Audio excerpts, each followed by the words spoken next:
Bom dia, meu nome é Adélia Gazinelli Marçal e eu venho apresentar o meu projeto de iniciação científica intitulado de Infecção Experimental em Hamsters para desenvolvimento de modelo de teste de drogas e vacinas na leishmaniose visceral.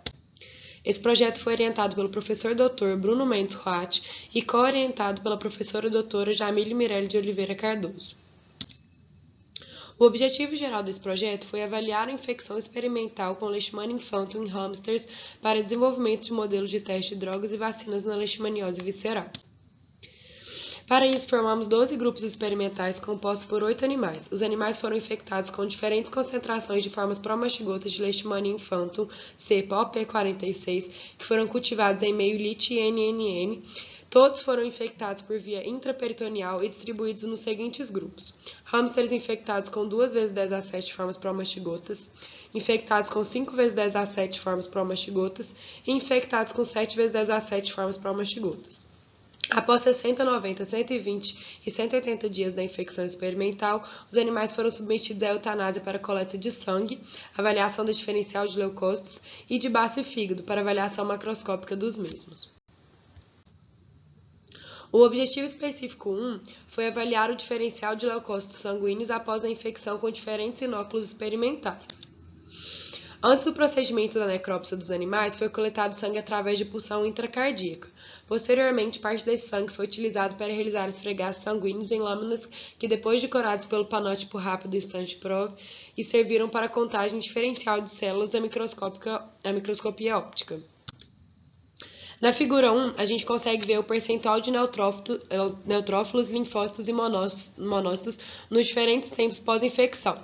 Em relação aos animais necropsiados após 60 dias de infecção, observamos um aumento significativo de monócitos no grupo 5 × 10⁷, formas promastigotas de Leishmania infantum, em relação ao grupo controle não infectado.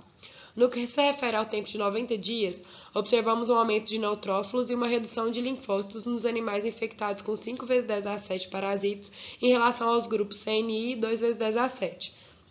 Já no tempo de 120 dias, observamos uma redução significativa de neutrófilos no grupo 5 × 10⁷ em relação ao grupo 2 × 10⁷ e um aumento significativo no grupo 7 × 10⁷ em relação aos grupos 2 × 10⁷ e 5 × 10⁷.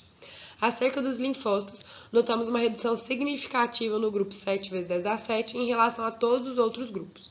Por fim, no tempo de 180 dias, notamos uma redução significativa de linfócitos no grupo 5 × 10⁷ em relação ao grupo CNI e um aumento significativo de monócitos nos grupos 2 × 10⁷ em relação a todos os outros grupos.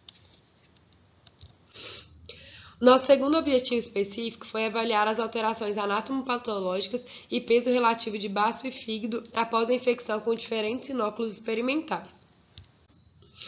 Para isso, todos os animais foram pesados anterior à eutanásia e tiveram o baço e fígado pesados pós-necrópsia.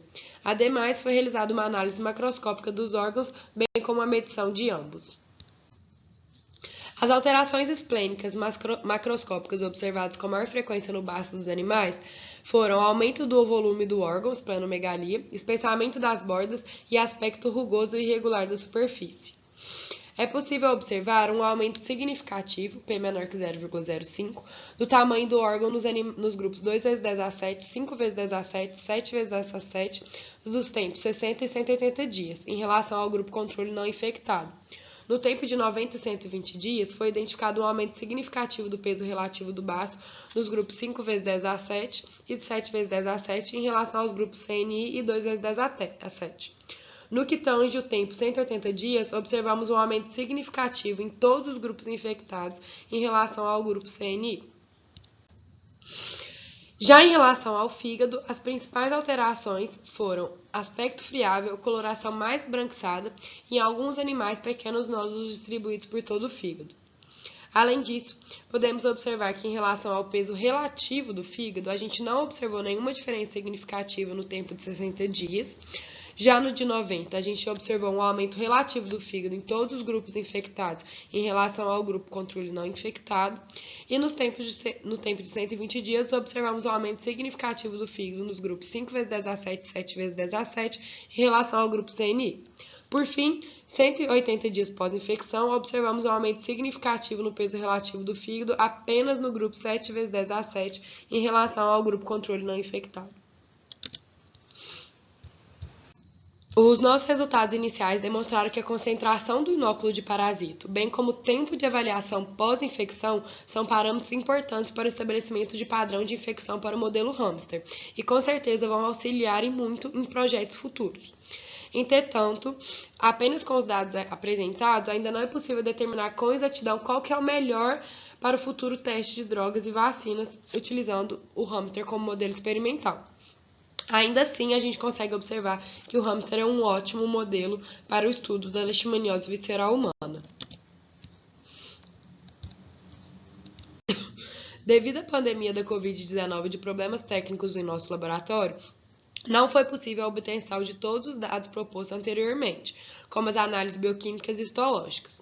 Entretanto, existe uma perspectiva excelente de continuidade com a realização de análises bioquímicas, histológicas e de resposta imune à infecção, que ainda serão realizados pelo nosso grupo de pesquisa.